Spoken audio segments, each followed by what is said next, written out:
নমস্কাৰ এই মুহূৰ্তত আহি পৰিছে ৰাজ্যবাসীৰ বাবে এটা ভাল খবৰ কিয়নো প্ৰত্যেকগৰাকী কৃষকৰ একাউণ্টত এইমাত্ৰ সোমাই গ'ল 2000 কোটি টকা এতিয়াই চেক কৰক কৃষকসকলে বেংক একাউণ্ট যদি আপুনি টকা পোৱা নাই তেনে ক্ষেত্ৰত কি কৰিব তাক লৈ চৰকাৰে কেইবাটাও গুৰুত্বপূৰ্ণ নিৰ্দেশনা প্ৰদান কৰিছে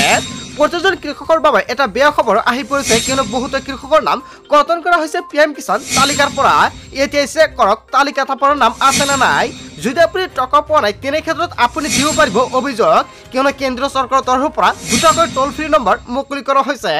এতিয়া দিয়ক আপুনি অভিযোগ দিয়াৰ পিছতে 5 মিনিটৰ ভিতৰতে আপোনাৰ একাউণ্টত চৰকাৰে পঞ্চায়তকৈ প্ৰদান কৰিব টকা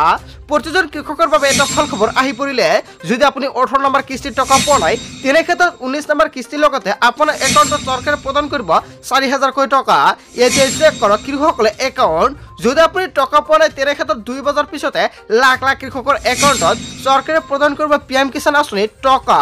সো বন্ধু বান্ধৱীসকল 10 বাজিল শীঘ্ৰে পৰীক্ষা কৰক আপোনাৰ একাউণ্ট যদি আপোনাৰ একাউণ্টত কিবা আপডেট কৰিবলগীয়া আছে অতি শীঘ্ৰে আপডেট কৰি লৈ লওক দেশৰ কোটি কোটি লোকে লাভ কৰিলে পিএম কিষাণৰ 2000 কোটি টকা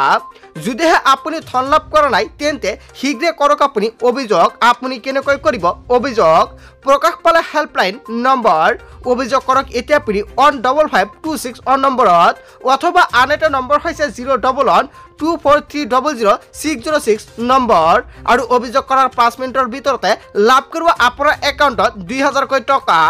পিএম কিষাণৰ প্ৰতিজন হিতাধিকাৰীৰ বাবে এটা ভাল খবৰ আহি পৰিছে কিয়নো বহুত হিতাধিকাৰীৰ নাম কৰ্তন কৰা হৈছে তালিকাৰ পৰা যদি আপুনি টকা পোৱা নাই তেনে ক্ষেত্ৰত আপুনি কি কৰিব অতি শীঘ্ৰে দিয়ক আপুনি অভিযোগ দিয়াৰ পিছতো যদি আপুনি টকা পোৱা নাই তেনে ক্ষেত্ৰত আপোনালোকৰ তিনিটা কাম কৰিব লাগিব যদি আপুনি টকাটো নাপায় নিশ্চয় কমেণ্ট কৰি জনাব নেক্সট ভিডিঅ'ত সম্পূৰ্ণকৈ জনাই দিম আপোনালোকৰ কি কি কৰিব লাগিব বন্ধু বান্ধৱীসকল গোটেই অসম তথা ভাৰতৰ বিভিন্ন প্ৰান্তৰ পৰা যুগত হৈছে কেইবাটাও ডাঙৰ খবৰ এনেবোৰ খবৰ নিতৌ পাই থাকিবলৈ চেনেলটি সাবস্ক্ৰাইব কৰে ভিডিওটা লাইক কৰিবলৈ নাপাহৰিব so thank you for watching full video